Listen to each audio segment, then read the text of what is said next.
Hi. No, really. Hi. I'm Andy from Riedel, and I want to start by asking you to look deeply into my eyes. Deeply into my eyes. Now you're feeling very sleepy. You want to buy Andy a coffee and bring him donuts every day. Now, of course, I don't really have you under my control, but in this video, we are talking about control, and specifically the high control system by Riedel.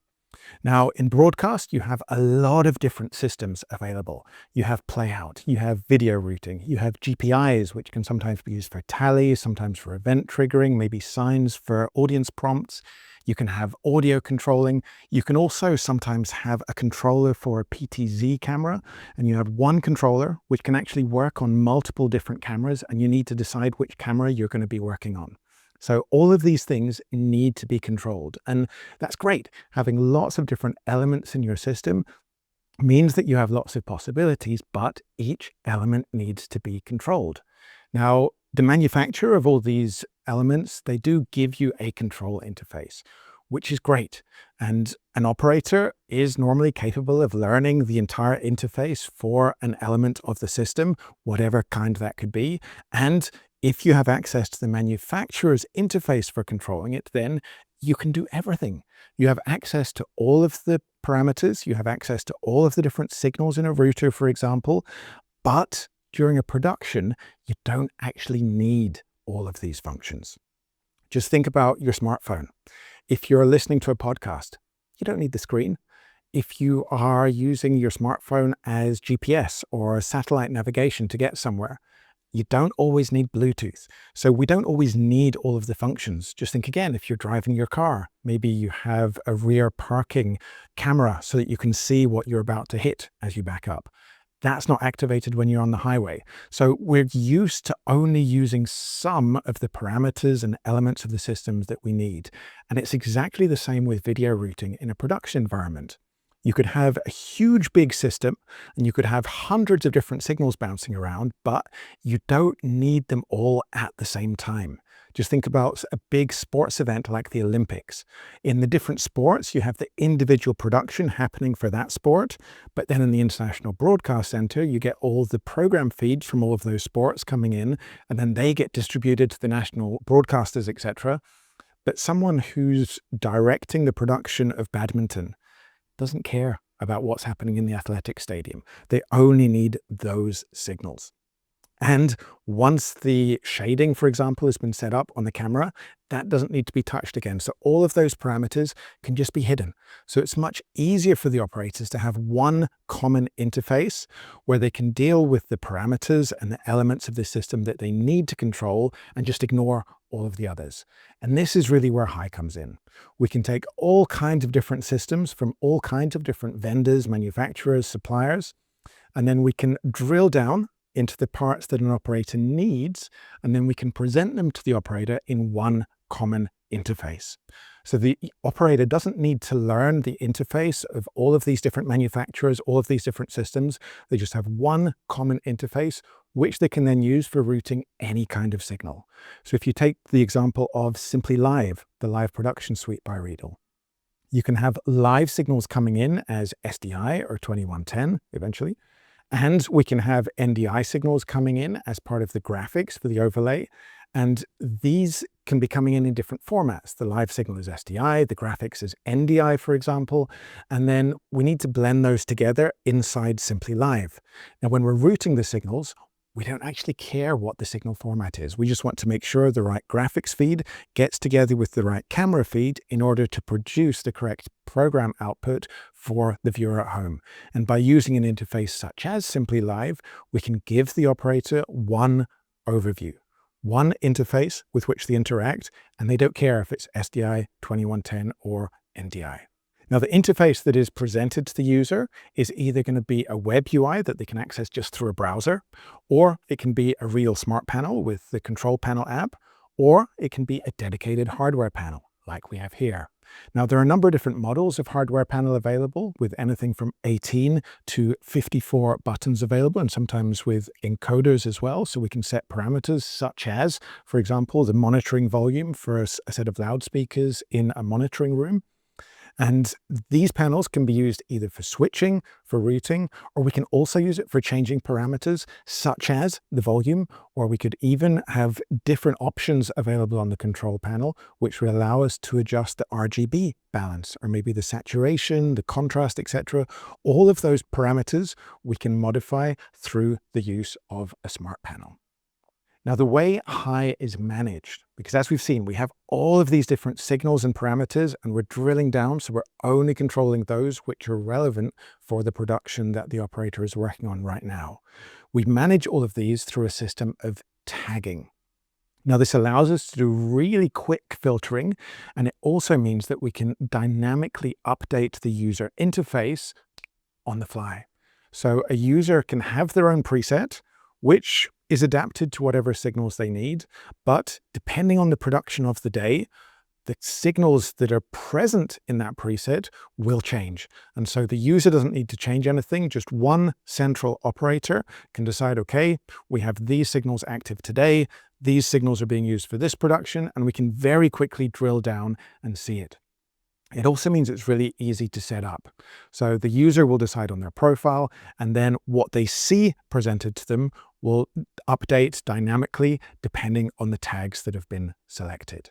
Now, if we have changing needs for a production, maybe day 1 we're doing badminton, day 2 we're doing basketball, for example, then previously you would need to have a whole different preset. You would have a static preset where someone would say for each individual operator, okay, you need access to this signal, this signal, this signal, and this output, this output, this output.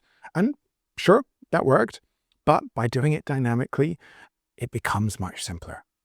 We just select which signals are going to be used, and this can be one signal or multiple signals.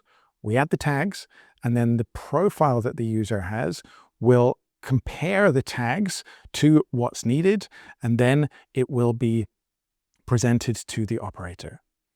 Now, when we're dealing with a signal such as an SDI, we have different essences, and inside the control system, that's treated differently as separate signals.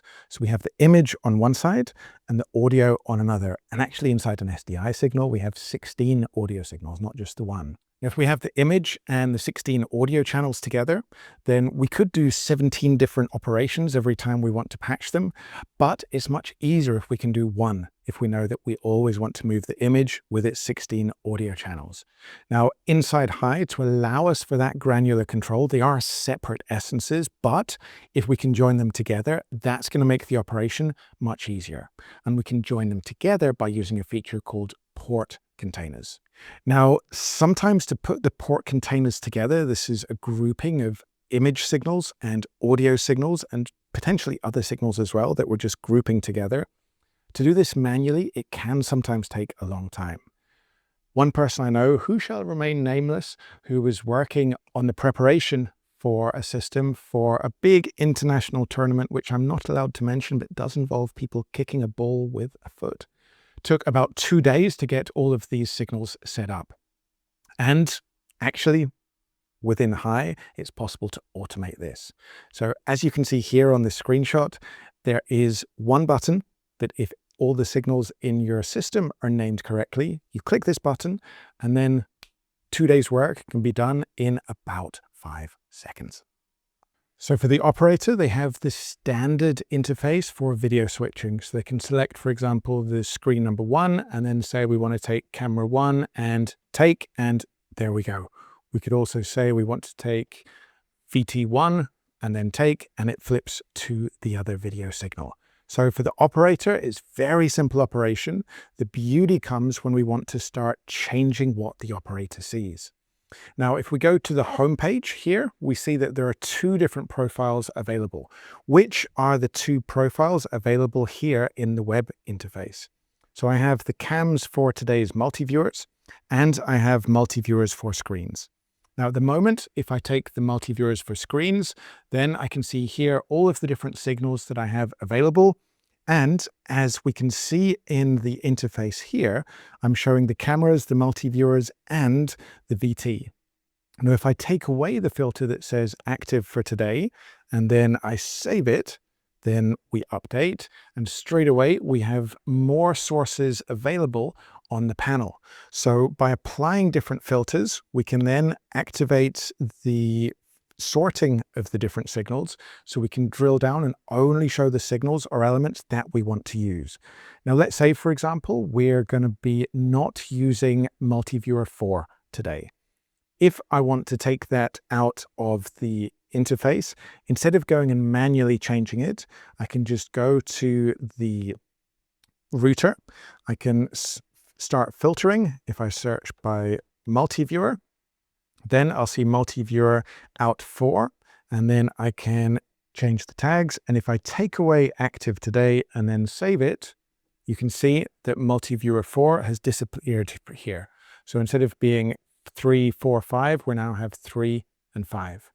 Now, by having different categories of signal, I can also allow the operator to sort between the different multiviewer signals that we have. So here there's 1, 2, 3, and 5 because 4 is no longer available. So I could say now screen 2, I want multiviewer 3, which doesn't have any actual video in it.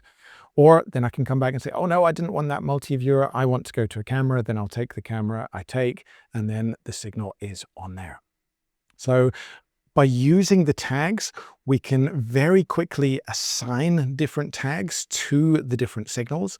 And then by using those signals, we can go from having here, as in the master view, we have all of the different signals available. So 275 different sources going to potentially 554 different destinations.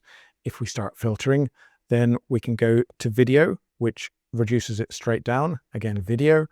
And then we can say that actually the target, I want to go into the multiviewer and only the ones that are active today. Straight away, I have all of the destinations which I'm going to be using today. And then here I have my sources. If I only actually want to use the cameras, then I filtered that down. So by using tags, we can really affect how quick it is to find the signals you need.